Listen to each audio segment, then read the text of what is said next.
لا الہ الا اللہ لا الہ الا اللہ محمد رسول اللہ محمد رسول اللہ الحمد للہ وکفی وسلام علی عبادہ الذین اصطفی اما بعد۔ ہر شخص کے دل میں یہ تمنا ہوتی ہے کہ میں اللہ والا بن جاؤں،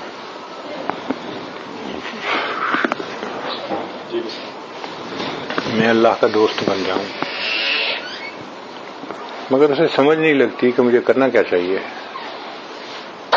یہ کوئی ظاہر میں ایک سڑک تو نہیں کہ جو جاتی ہوئی فلاں منزل تک پہنچ جائے گی، یہ تو ایک اندھا دھند راستہ ہے۔ اگر نبی علیہ السلام دنیا میں تشریف نہ لاتے تو ہمیں سمجھ نہیں لگتی کہ اللہ کو کیسے منائیں، اللہ کو کیسے پائیں۔ اللہ نے ہم پر احسان کیا، لقد من اللہ علی المؤمنین اذ بعث فیہم رسولا، کہ اللہ نے اپنے پیارے حبیب صلی اللہ علیہ وسلم کو بھیجا۔ ساری زندگی سجدے میں سر جھکائے رہے ہیں تو ہم اس کا شکر ادا نہیں کر سکتے۔ اللہ کے محبوب صلی اللہ علیہ وسلم نے ہمیں سمجھایا کہ دیکھو، ان باتوں کے کرنے سے اللہ خوش ہوتا ہے، ان باتوں کے کرنے سے اللہ ناراض ہوتا ہے۔ تو جن سے اللہ تعالیٰ خوش ہوتا ہے اس کو نیکی کہتے ہیں، اور جن سے ناراض ہوتا ہے اس کو گناہ کہتے ہیں۔ بالکل کلیئر روڈ بتا دی، کھلی دھلی بات کر دی۔ کوئی چیز ایسی نہیں کہ جو کلیئر نہ ہوئی ہو، crystal clear, loud and clear بتایا۔ ان کاموں سے اللہ ناراض ہوتے ہیں، ان کاموں سے اللہ راضی ہوتے ہیں۔ اب کس راستے پہ چلنے ہیں یہ ہمارا چوائس ہے۔ پہلے وقتوں میں جو کلمہ پڑھتے تھے اور ایمان لاتے تھے، وہ ایک عہد دل میں لے کے کلمہ پڑھتے تھے کہ آج کے بعد ہم نے اپنی مرضی چھوڑ دی، جو کرنا ہے وہ اللہ کی مرضی سے کرنا ہے۔ ان کی تجارت بدل جاتی تھی، ان کی زندگی کی ترتیب بدل جاتی تھی، دوستیاں بدل جاتی تھیں، مستقل زندگی بدل جاتی تھی۔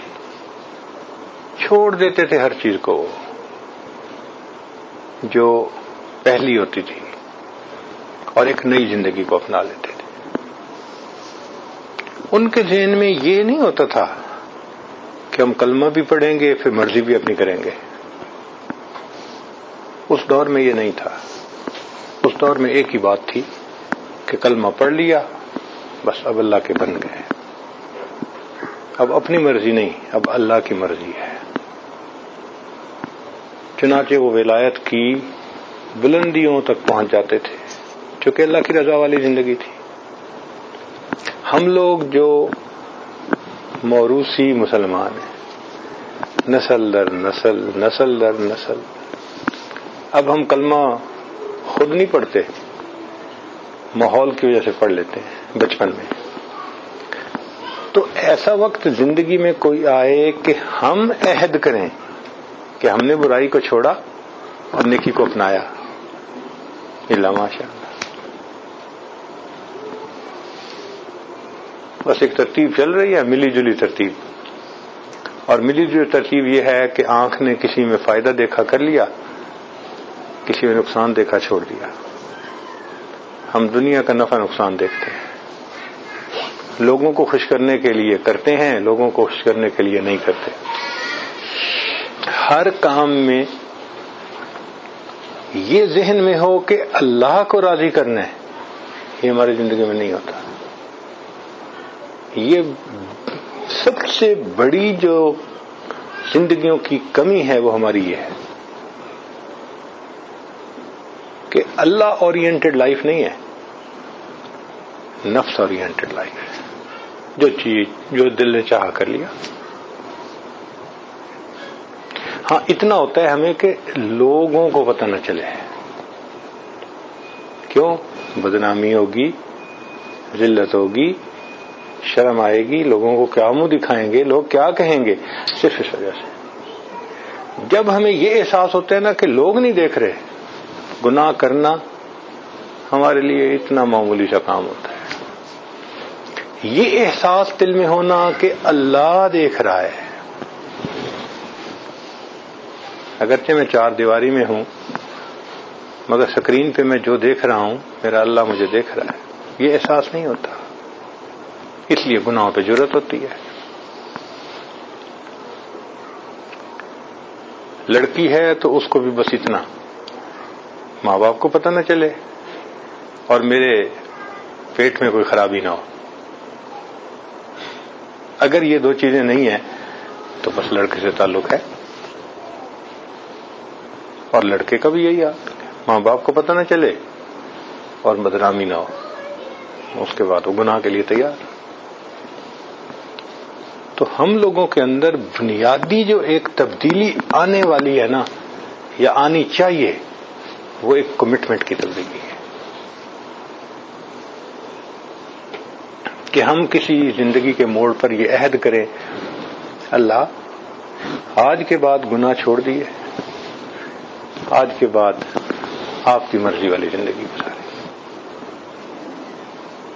اس پوائنٹ کو جس پہ انسان یہ عہد کرتا ہے، اس کو تصوف میں بیعت کہتے ہیں۔ چنانچہ ہمارے مشائخ توبہ کے کلمات پڑھاتے ہوئے یہی کہتے ہیں کہ پچھلے سب گناہوں کو میں نے چھوڑ دیا، آئندہ نیکوکاری کی زندگی گزاریں۔ ہم اس کی حقیقت کو سمجھتے نہیں کہ ان الفاظ میں گہرائی کتنی ہے۔ حقیقت میں انسان نئے سرے سے مسلمان ہو رہا ہوتا ہے، ایک نئی ایمانی اسلامی قرآنی زندگی بسر کرنے کا عہد کر رہا ہوتا ہے۔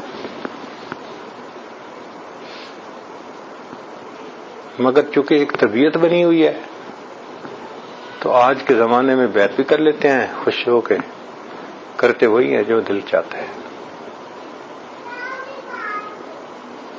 اللہ کیسے ملے؟ وضاقتہ بدل بھی لیتے ہیں، ظاہر کی زندگی کچھ سنتوں کے مطابق بھی ہو جاتی ہے، مگر چھپے گناہوں سے جان نہیں چھوٹتی، اور چھپے گناہوں سے جان نہ چھوٹنے کی وجہ سے اللہ سے دوری۔ حسرت ہے اس مسافر مضطر کے حال پر جو تھک کے رہ گیا ہو منزل کے سامنے، کلمہ بھی پڑھ لیا، شکل بھی مومنوں والی بنا لی، اندر سے پھر دوری اللہ سے۔ اب اس زندگی کو ہمیں بدلنا پڑے گا اگر ہم اللہ کو پانا چاہتے ہیں، اور اس کے لیے صرف ایک پوائنٹ ہے کہ زندگی سے گناہوں کو نکال دیں۔ جس چیز کو شریعت نے گناہ کہا ہے نا، بس اس کو ختم کر دیں، اس کو مت کریں۔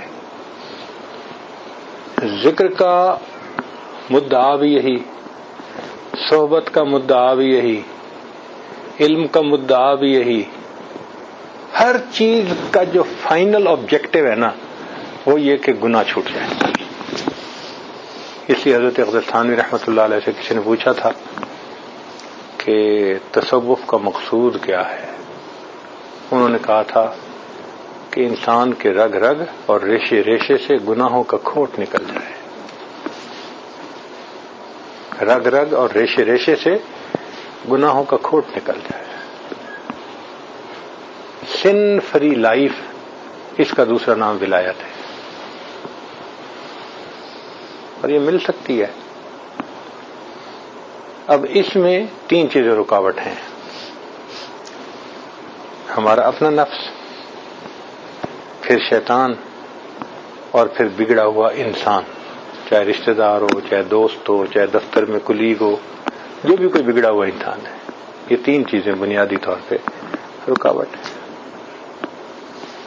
اگر ہم ان تین چیزوں سے بچیں اور نیکی کی زندگی گزاریں، اللہ تک پہنچنا تو بہت آسان کام ہے۔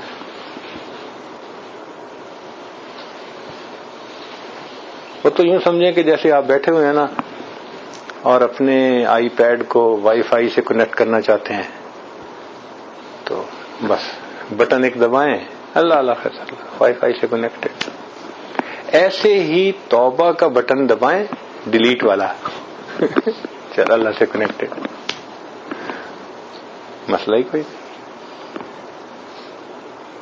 مگر ہم کنیکٹڈ ڈسکنیکٹڈ ہوتے رہتے ہیں. جہاں وائی فائی بہت ویک ہوتی ہے نا، وہاں یہ مسئلہ چلتا رہتا ہے. ادھر وائی فائی ویک تھا تو کنیکشن ڈسکنیکشن ہوتا رہا، ادھر ایمان کا لیول ویک ہوتا ہے، کنیکشن ڈسکنیکشن ہوتا رہتا ہے. کنیکشن ہوتا ہے تو ہم نماز پڑھ رہے ہوتے ہیں، تلاوت کر رہے ہوتے ہیں، دعائیں مانگ رہے ہوتے ہیں، رو رہے ہوتے ہیں، اچھی کی خوش اخلاق بن رہے ہوتے ہیں.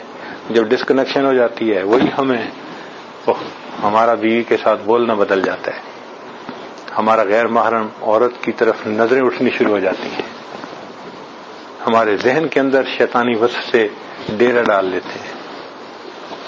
تو ہماری زندگی میں بھی کنیکشن ڈسکنیکشن چلتا ہے. اب ہر بندہ جس نے انٹرنیٹ پہ کام کرنا ہے وہ تنگ ہو کے کہتا ہے جی نہیں بہت اچھی. تو بھائی مومن کو بھی چاہیے کہ وہ بھی اللہ سے اپنے تعلق کو ذرا مضبوط کرے، جوڑے، ایسا تعلق ہو کہ زندگی سے نافرمانی ختم ہو جائے. نافرمانی اگر زندگی میں ہے نا، ساری دنیا کے کشف و کرامات مل جائیں، گمراہی کے سوا کچھ نہیں. اور نافرمانی زندگی سے نکل جائے، ساری دنیا کے کشف و کرامات ہم سے چھین لیں، کامیابی کے سوا کچھ نہیں. ہمیں کچھ نہیں چاہیے، صرف گناہوں سے بچنا چاہیے. کیوں؟ گناہ اصل میں وہ چیز ہے جو اللہ کو ناراض کرتی ہے. تو جب گناہ ختم ہو گئے تو اس کا کیا مطلب ہو گیا؟ اللہ تعالیٰ کی ناراضگی ختم ہو گئی، اللہ کے پسندیدہ بندوں میں شامل ہو گئے. تو مقصود یہ ہے. ہاں اگر ہم یہ سوچیں، چونکہ آج کل نا درمیان کا راستہ نکالنے کا دور ہے، ہر کام میں جی درمیان کا راستہ نکال لو، تو ہمارے نفس نے بھی ہمیں ایک پٹی پڑھائی، ہاں تم بھی درمیان کا راستہ نکال لو. باب برہمن، باب مسلمان اللہ اللہ، باب برہمن رام رام، یہ درمیان کا راستہ ہے. گھر میں ہوتے ہیں، مسجد میں ہوتے ہیں تو ہم نمازیں پڑھ لیتے ہیں، دوستوں کی محفل میں ادھر ادھر ہوتے ہیں تو ماشاءاللہ زندگی اور ہوتی ہے. یہ درمیانے راستے کے چلنے سے خدا نہیں ملتا، یہ دھوکہ ہے. اللہ ملتا ہے مگر بالکل واضح راستے پر چلنے سے، اور اس راستے کا نام شریعت ہے.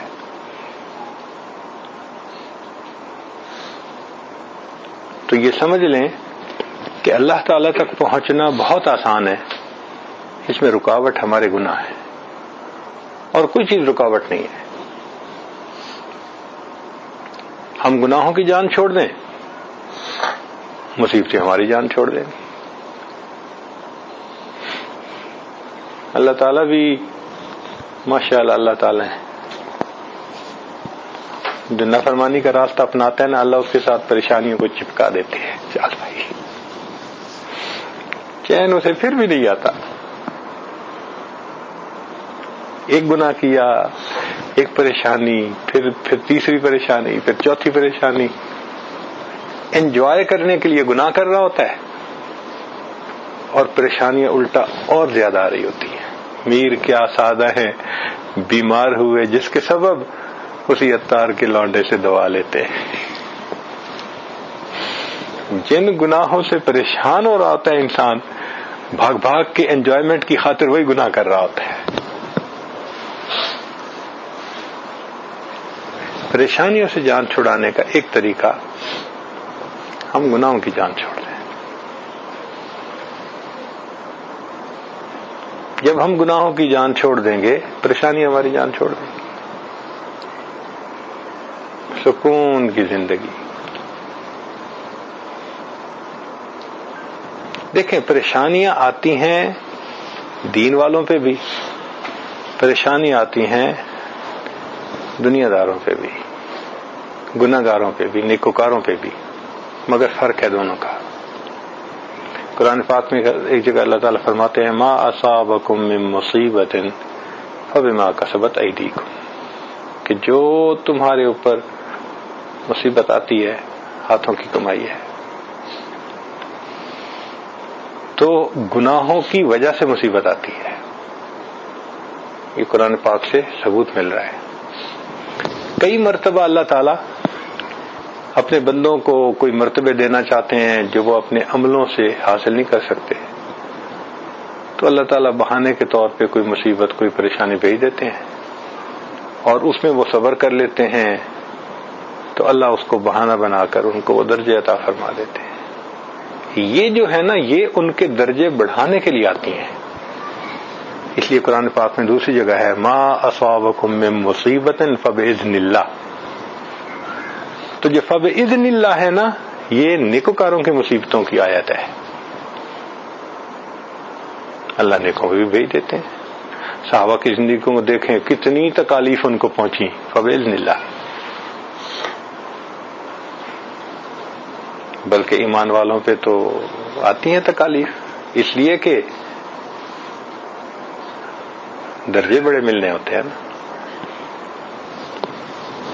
ہم لوگ چند روپے کی چیز خریدتے ہیں تو ٹھونک کے بجا کے دیکھتے ہیں کچی ہے یہ پکی.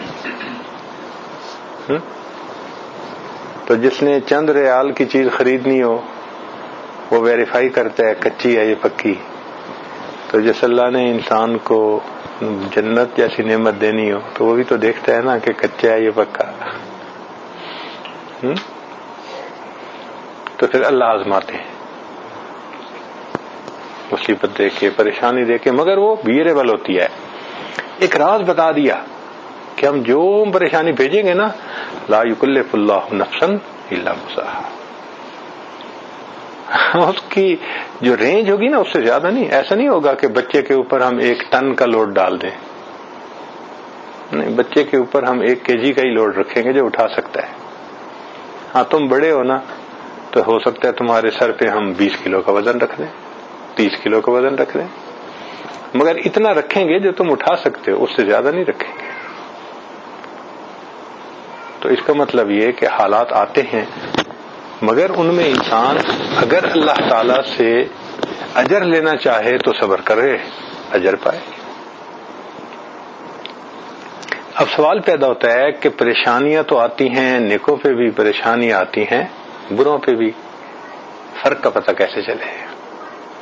لائن آف ڈیمارکیشن کیا ہے اس میں؟ وہ بہت آسان ہے.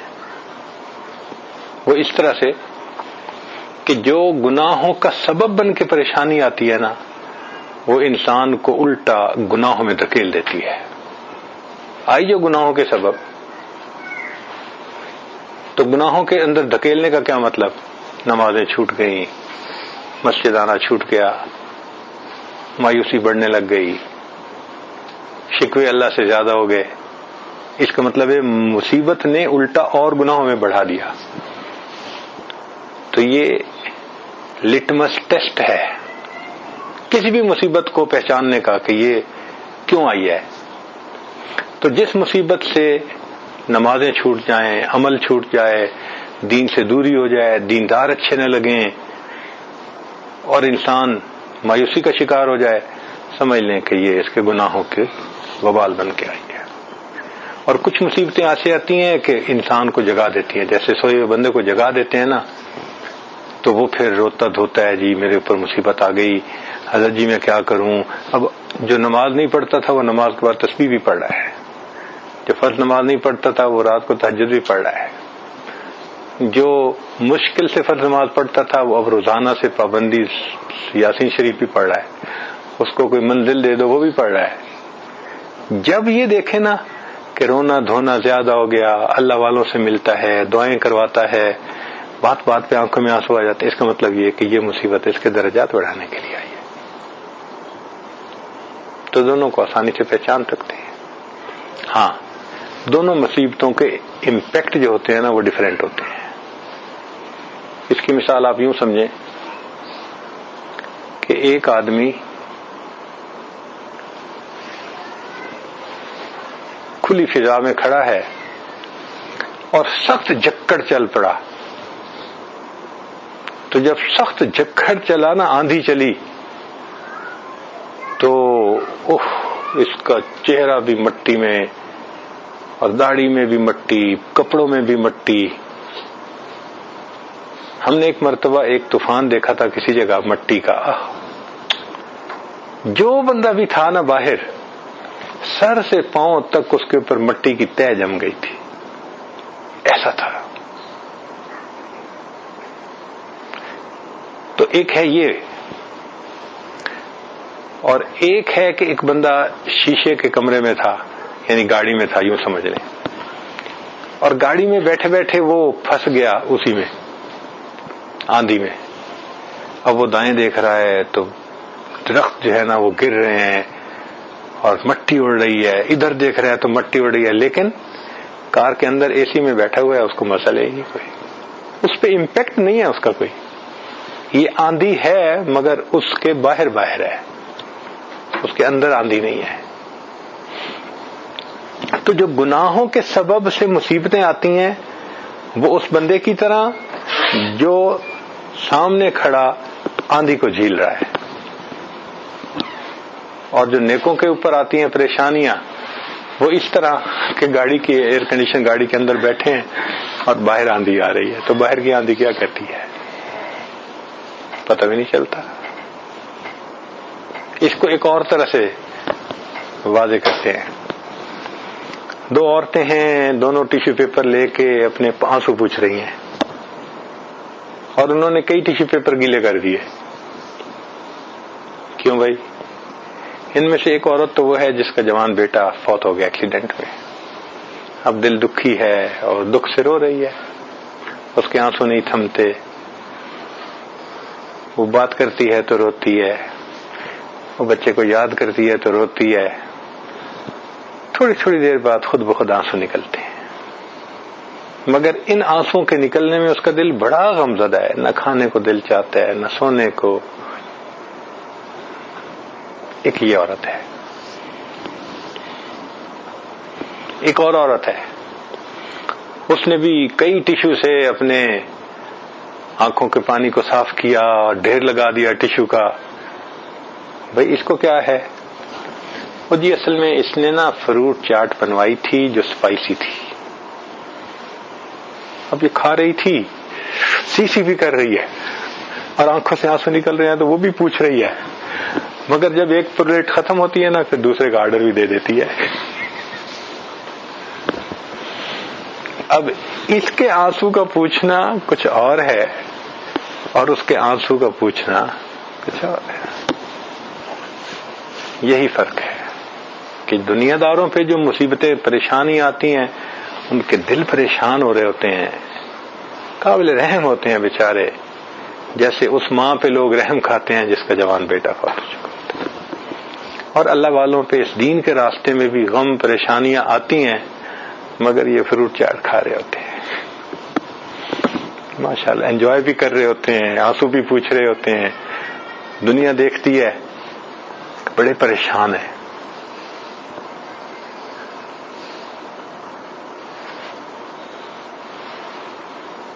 طوفان کر رہا تھا میرے عزم کا طواف، طوفان کر رہا تھا میرے عزم کا طواف، دنیا سمجھ رہی تھی کشتی بھنور میں ہے. تو جو اللہ والوں پہ پریشانی آتی ہیں وہ ظاہر میں پریشانی ہوتی ہیں، ان کے دل میں تفرقہ نہیں ہوتا، ان کے دل میں جمعیت ہوتی ہے.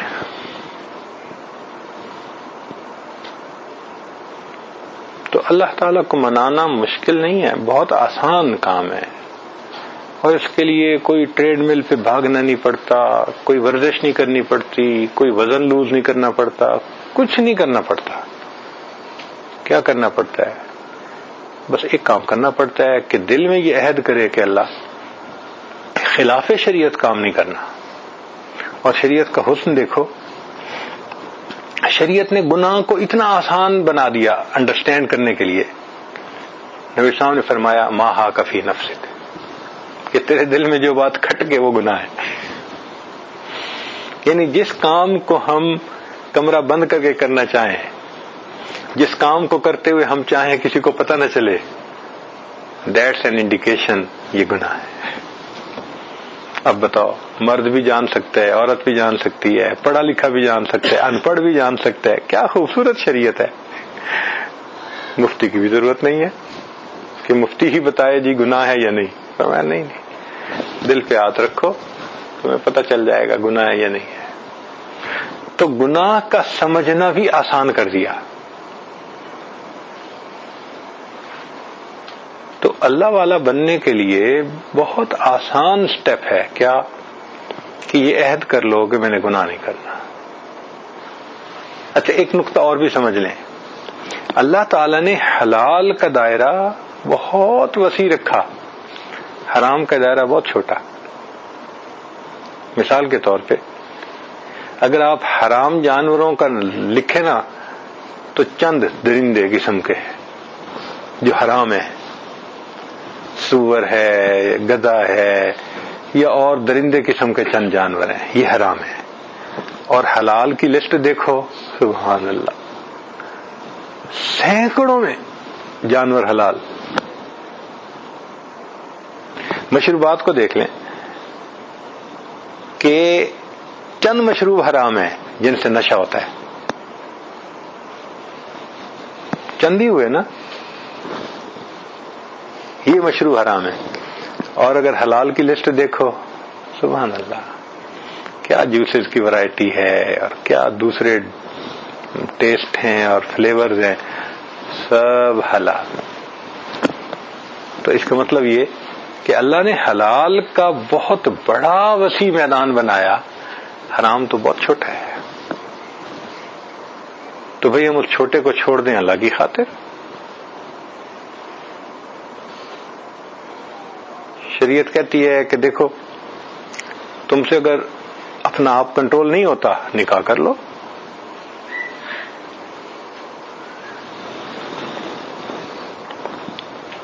جو محبتیں تم کسی کو دینا چاہتے ہو گھر میں دو. بیوی سے بولنا عبادت، دیکھنا عبادت، بات کرنا عبادت، اس کا دل خوش کرنا عبادت، اس کے ساتھ وقت گزارنا عبادت، ہر کام ہی عبادت ہے. حتیٰ کہ ضرورت بیوی سے پوری کی، غسل کرو، فرمایا غسل کرنا بھی عبادت ہے. یا میرے اللہ، کیا بہانے بنا رہے ہیں اپنے بندے کے گناہوں کو معاف کرنے کے. فرمایا تم خرچ تو کرو گے نا بیوی پر، خیرکم خیرکم لأہلہ.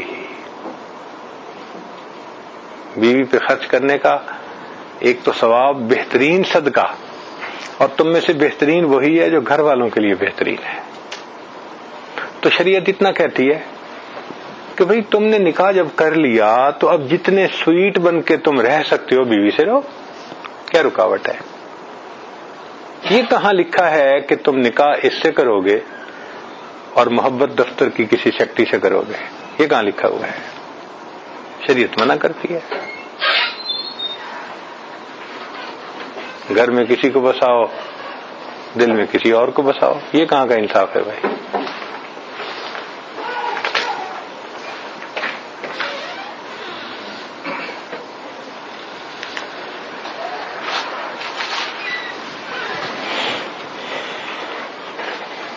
تو اللہ رب العزت نے شریعت کو بہت آسان کر دیا.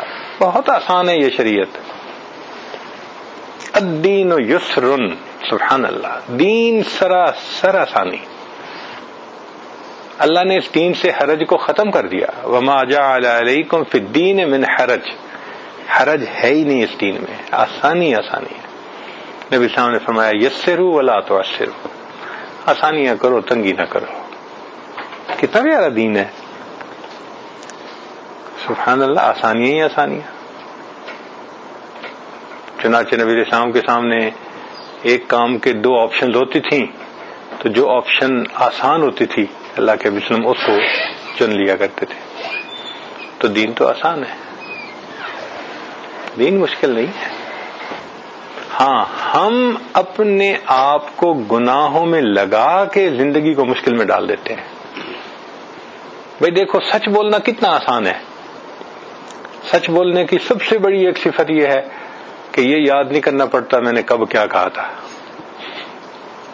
سچ جو ہے جب بولیں گے وہی ہوگا، اور جھوٹ کو تو یاد رکھنا پڑتا ہے. اس لیے جو بچے ادھر ادھر انوالو ہو جاتے ہیں تو ان بچیوں کو گھروں میں اتنے جھوٹ بولنے پڑتے ہیں، ان بچوں کو اپنے باپ سے اتنے جھوٹ بولنے پڑتے ہیں. جھوٹ بھری زندگی. نبی صاحب نے فرمایا مومن سب کچھ ہو سکتا ہے، مومن جھوٹا نہیں ہو سکتا. اب بتاؤ، گناہوں کے راستے پہ جھوٹ ہی جھوٹ ہے. شریعت نے کہا تم سچ بولو اور تم سکون کی زندگی گزارو. اتنی خوبصورت شریعت ہے کہ ایک فکرے میں پوری بات سمجھا کے رکھ دی. فرمایا تم اپنے بھائی کے لیے وہ پسند کرو جو اپنے لیے پسند کرتے ہو. کتنا چھوٹا سا اصول ہے. اچھا بتائیں، کوئی چاہتا ہے کہ میری بیوی کو کوئی غیر مرد دیکھے؟ تو شریعت کہتی ہے تم کیوں دیکھتے ہو، تم بھی نہ دیکھو. آپ چاہتے ہیں کہ میرے مال پہ کوئی خیر قابض ہو جائے، میں تم کیوں بددیانتی کرتے ہو؟ کوئی تمہارے ساتھ وعدہ توڑے، نہیں، تم وعدہ کیوں توڑتے ہو؟ تو اگر ہم اس اصول کو اپلائی کریں ساری بات سمجھ میں آ جاتی ہے. واقعی یہ دین فطرت ہے، دین فطرت ہے. سب ٹینشنیں ختم ہو جاتی ہیں. اور اگر انسان من مرضی کی زندگی گزارے تو سبحان اللہ. آج کل کی عورتیں بیچاریاں mistension.com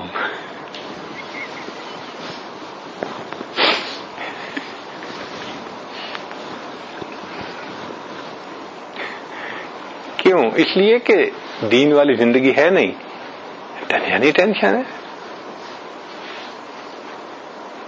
تو بھئی ہم نے یہ ٹینشن خود اپنے لیے جو ہے نا وہ مصیبت خریدی ہے. اللہ تو ہمیں اس میں نہیں رکھنا چاہتے. اللہ تعالیٰ نے تو فرما دیا میرے بندو میرے بن کے گزارو گے زندگی، میں تمہارا بن کے گزاروں گا. میں تمہارا وکیل ہوں گا، تمہارا سرپرست ہوں گا، تمہارا کام کرنے والا ہوں گا، ولی ہوں گا. میں ہوں جو صحیح. سبحان اللہ. یہ تو ایسا ہی ہے کہ ایک بچے کا باپ تو ہو ملینر، بلینر، اور وہ باپ سے بنا کے رکھنے کی بجائے وہ چپڑاسی کی نوکری ڈھونڈتا پھرے. اس کو کون عقل مند کہے؟ بیوقوف ہے نا وہ بچہ کہ جس کا باپ سینکڑوں فیکٹریوں کا مالک ہے اور بلینر ہے. تو بھائی تم باپ سے تعلق بنا لو، تمہیں چپڑاسی کی نوکری کیا کرنی ہے، تم باس بنو گے. ہو بہو یہی مومن کا حال ہے. یاد رکھنا مومن کے لیے دو باتیں ہیں، اللہ کی مان کے چلے گا امام عالم بنے گا، من کی مان کے چلے گا غلام عالم بنے گا. اب آپ دیکھ لو ہم کیا ہیں اس وقت. تیسری راستہ مومن کے لیے نہیں ہے، دو ہی راستے ہیں. مان کے چلو گے تو امام عالم بنو گے، نافرمانی کی زندگی گزارے ہوئے تو غلام عالم بنو گے. آج ہم غلام ہیں، نفس کے بھی غلام اور اللہ کے بندوں کے بھی غلام. ملکوں کے ملک غلام بنے ہوئے ہیں، سب غلام. یہ کیسے پاسبل ہے کہ ایک آدمی کام تو کرے بھنگی کا اور تنخواہ پائے بادشاہ والی؟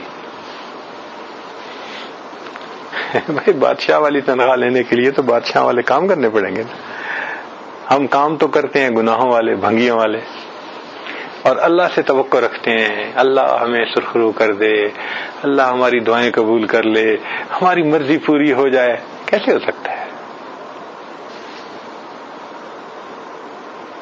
تو اس چیز کو سمجھیے کہ ولایت ملنا، اس میں کوئی رنگ دیکھنے کی ضرورت نہیں ہوتی کہ ولایت مل گئی تو ہم رنگ دیکھیں گے. ولایت ملنا دعا قبول ہونے کا نام نہیں ہے، مقدمے فتح ہونے کا نام نہیں ہے. ولایت ملنا مال مل جانے کا نام نہیں ہے. ولایت ملنا غیب کی چیزیں کھل جانے کا نام نہیں ہے.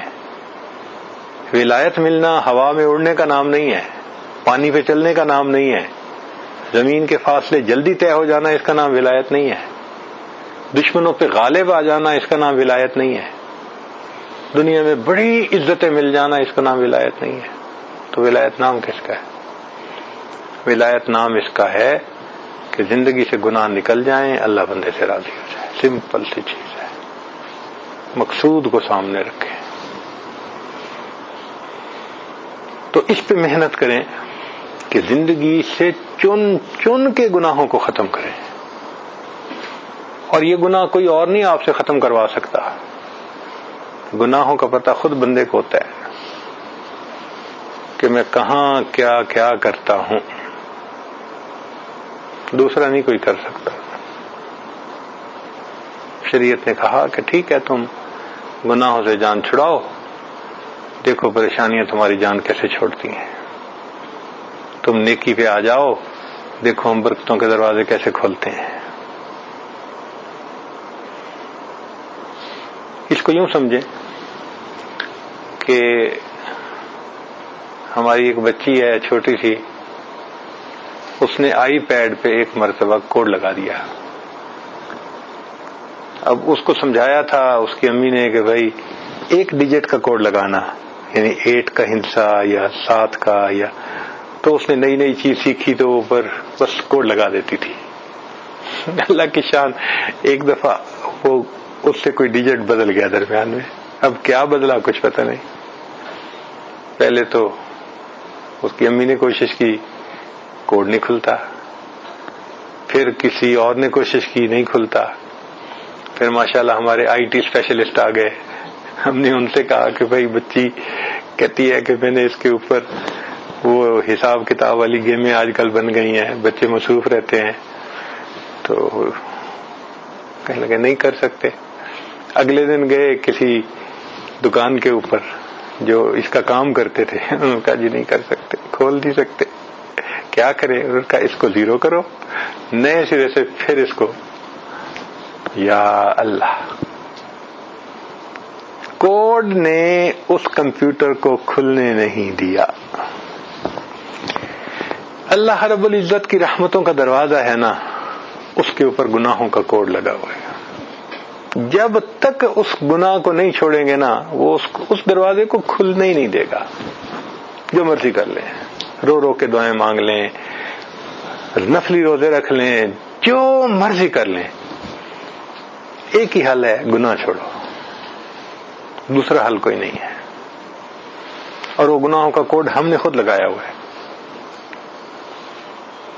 اس لیے فرمایا وَلَوْ أَنَّ أَهْلَ الْقُرَىٰ آمَنُوا وَاتَّقَوْا، اگر یہ بستی دیسوں والے ایمان لاتے، تقوی اختیار کرتے۔ تقوی اختیار کرنے کا کیا مطلب؟ کہ گناہ کو چھوڑنا، بلکہ گناہ کے موقع سے بھی بچنا۔ تو کیا ہوتا؟ لَفَتَحْنَا عَلَيْهِمْ بَرَكَاتٍ مِّنَ السَّمَاءِ، ہم آسمان سے برکتوں کے دروازے کھول دیتے۔ تو اللہ تو دروازے کھولنا چاہتے ہیں، مگر ہم گناہ کرتے ہیں، ادھر لاک لگ جاتا ہے۔ اب جتنے ڈیجٹس ہوں ساری کی ساری اگر سیدھی ہوں گی تو لاک کھلے گا، 8 ڈیجٹ ہیں، 7 سیدھی ہوں، 1 نہ ہو پھر بھی نہیں کھلتا۔ تو ہم اگرچہ بہت سارے گناہ چھوڑ چکے، لیکن جب تک سارے نہیں چھوڑیں گے لاک نہیں کھلے گا۔ ہمیں شکوہ پھر کس بات کا ہے؟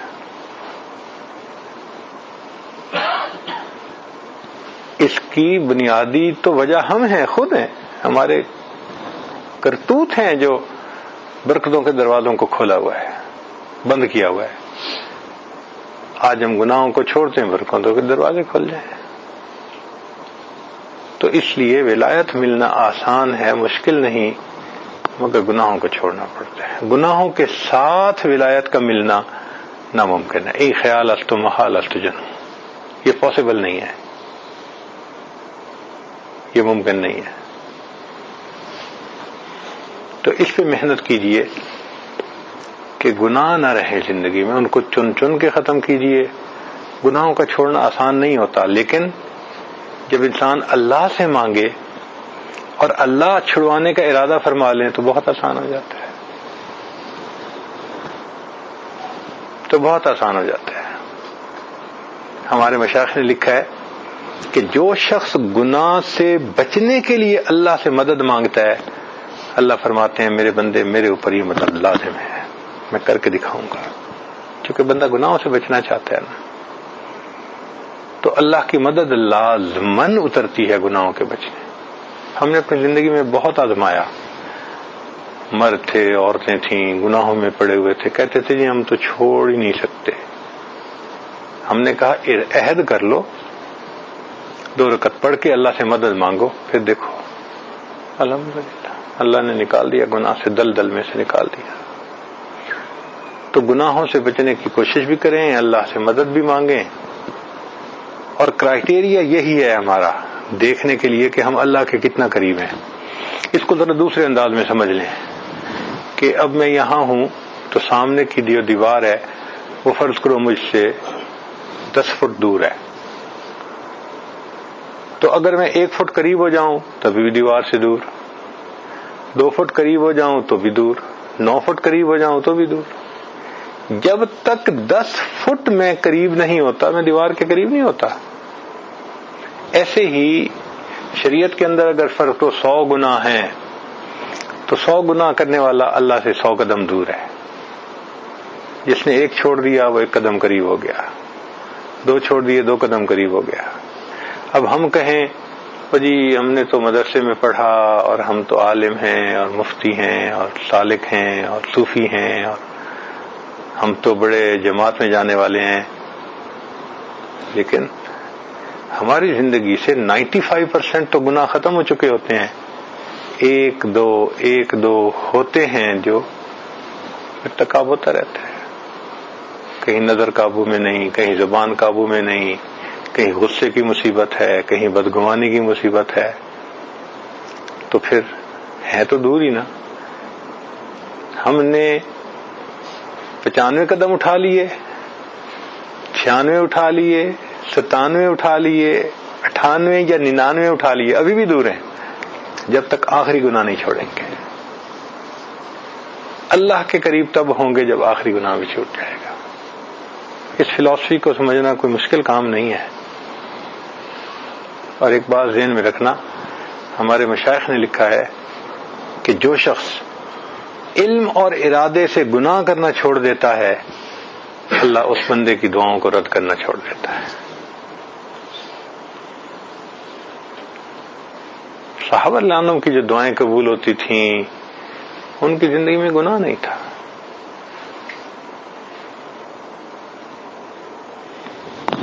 میں اپنی بات کو مکمل کرتا ہوں.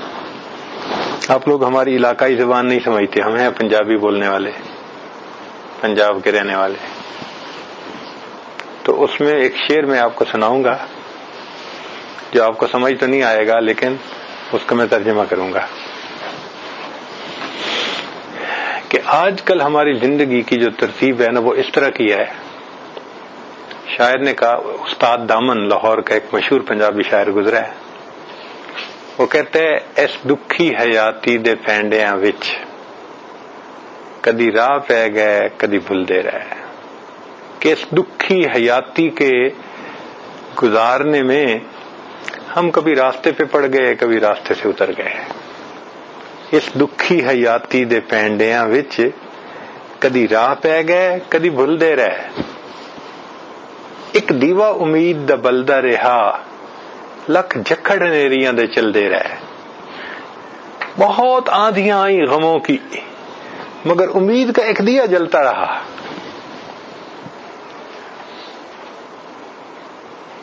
اس دکھی حیاتی دے پینڈیاں وچ کدی راہ پہ گئے کدی بھلدے رہے. ایک دیوا امید دا جلدا رہا لکھ جکڑ نیریاں دے چلدے رہے. پت جھڑ دے جھڑے ہوئے پتیاں وانگ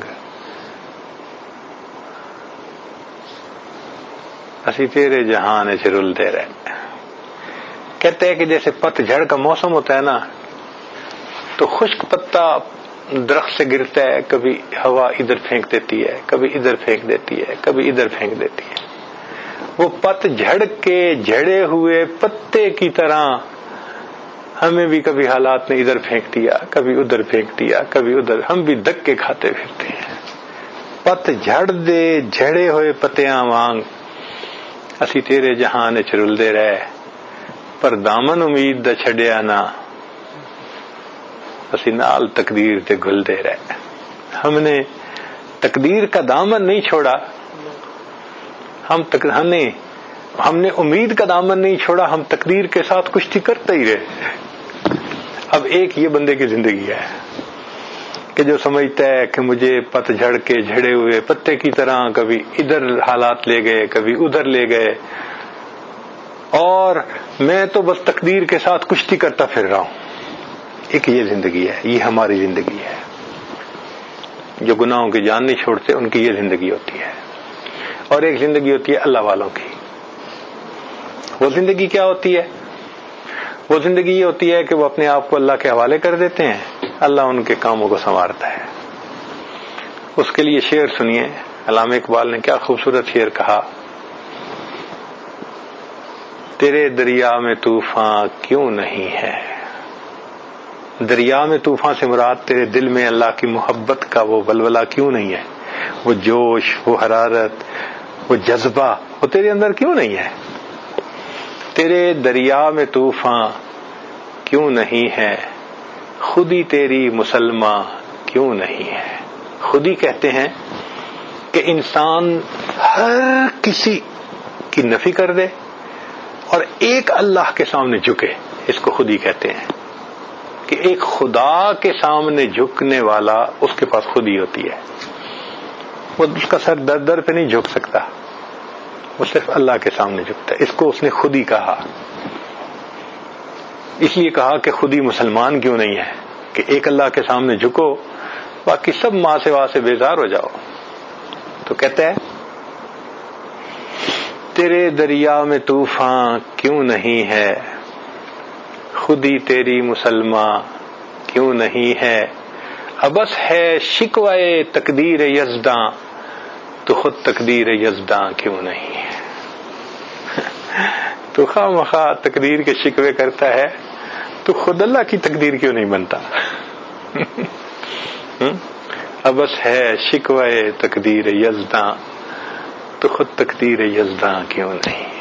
واقعی جب انسان ایمان کو مضبوط کر لیتا ہے، گفتہ اللہ بود، گرچہ الحلقوں میں عبداللہ بود، اس کا کہنا اللہ کا کہنا بن جاتا ہے، گرچہ بندے کے گلے سے بات نکل رہی ہوتی ہے۔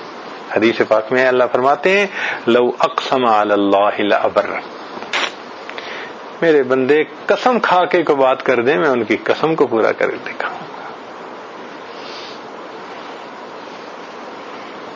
اللہ تعالی ہمیں گناہوں سے بچنے کی توفیق عطا فرمائے۔ تھوڑی دیر کے لیے آپ حضرات مراقبہ کر لیجئے، آنکھوں کو بند کر لیجئے، سر کو جھکا لیجئے، جو کچھ دنیا میں ہے ہر چیز سے ہٹ کٹ کے اللہ رب العزت کی یاد میں ڈوب جائیے۔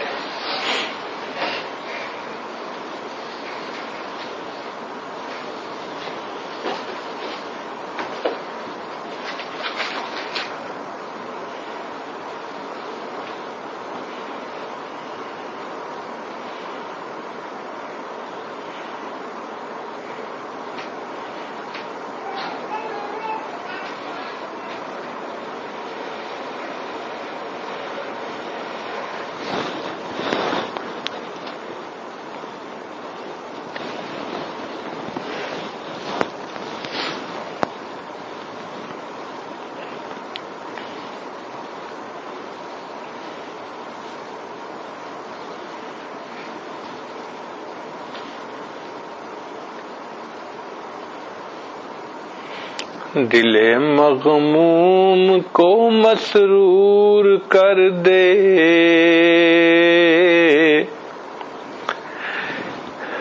دل بے نور کو پر نور کر دے،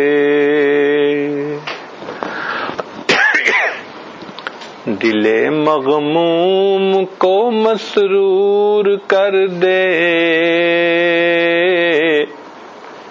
دل بے نور کو پر نور کر دے، فروزاں دل میں شمع طور کر دے، یہ گوشہ نور سے معمور کر دے، ہے میری گھات میں خود نفس میرا، خدایا اس کو بے مقدور کر دے، نہ ہو مائل میرا دل ان کی جانب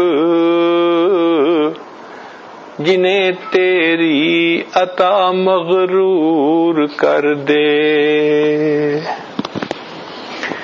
میرا ظاہر سنور جائے الہی، میرے باطن کی ظلمت دور کر دے، میرا ظاہر سنور جائے الہی، میرے باطن کی ظلمت دور کر دے، میں وحدت پلا مخمور کر دے، محبت کے نشے میں چور کر دے، میں وحدت پلا مخمور کر دے، محبت کے نشے میں چور کر دے۔ اللہ لا الہ الا اللہ محمد، دعا کر لیجیے۔ سبحان ربی العلی وحاب، اللہم صلی علی سیدنا محمد وعلی آل سیدنا محمد وبارک وسلم۔ اے کریم آقا، ہم آپ کے عاجز مسکین بندے ہیں، ہمارے گناہوں کو معاف فرما، خطاؤں سے درگزر فرما، عیبوں کی برطرف پوشی فرما۔ اللہ، جو گناہ ہم نے دن میں کیے معاف فرما، جو راتوں میں کیے معاف فرما، جو محفل میں کیے معاف فرما، جو تنہائیوں میں کیے معاف فرما، جو گناہ یاد ہیں وہ بھی معاف فرما، جو کر کے بھول گئے وہ گناہ بھی معاف فرما، جو ارادے سے کیے وہ بھی معاف فرما، جو بنا ارادے کے ہوئے وہ بھی معاف فرما۔ میرے مولا، چھوٹے گناہوں کو بھی معاف فرما، بڑے گناہوں کو بھی معاف فرما۔ اے کریم، آنے والے وقت کو گزرے وقت سے بہتر فرما، آنے والی زندگی کو گزری ہوئی زندگی کا کفارہ بنا۔ میرے مولا، آپ کے سامنے کوئی جھوٹ نہیں بول سکتا، آپ دلوں کے بھید جانتے ہیں۔ ہم صبح توبہ کرتے ہیں، شام توڑ بیٹھتے ہیں، رات توبہ کرتے ہیں، دن میں توڑ بیٹھتے ہیں۔ اللہ، ایک قدم آگے بڑھنے لگتے ہیں، کئی قدم پیچھے پھسل جاتے ہیں۔ اللہ مہربانی کر دیجیے، اللہ کر دیجیے۔ بہت دفعہ گر کے اٹھے ہیں، بہت دفعہ گر کے اٹھے ہیں۔ اللہ، اب گرنے سے بچا لیجیے، پھسلنے سے بچا لیجیے، بھٹکنے سے بچا لیجیے۔ اللہ، ہم نافرمانی نہیں کرنا چاہتے، میرے مالک ہماری مدد فرما دیجیے۔ اے اللہ، نفس رکاوٹ ہے، شیطان بدبخت رکاوٹ ہے، اس نفس کو نفس مطمئنہ بنا دیجیے اور بدبخت شیطان سے ہمارا پیچھا چھڑا دیجیے۔ میرے مولا، ہمیں شریعت و سنت والی زندگی عطا فرما، نیکی تقوی والی زندگی عطا فرما، معصیت سے خالی زندگی نصیب فرما۔ اللہ، ہماری ان دعاؤں کو اپنی رحمت سے قبول فرما۔ دور قریب سے جو دوست احباب یہاں موجود ہیں، مرد ہیں یا دور عورتیں، اللہ سب کے دلوں کی نیک مرادوں کو پورا فرما۔ صلی اللہ تعالی علی حبیبہ سیدنا محمد و آلہ و اصحابہ اجمعین برحمتک یا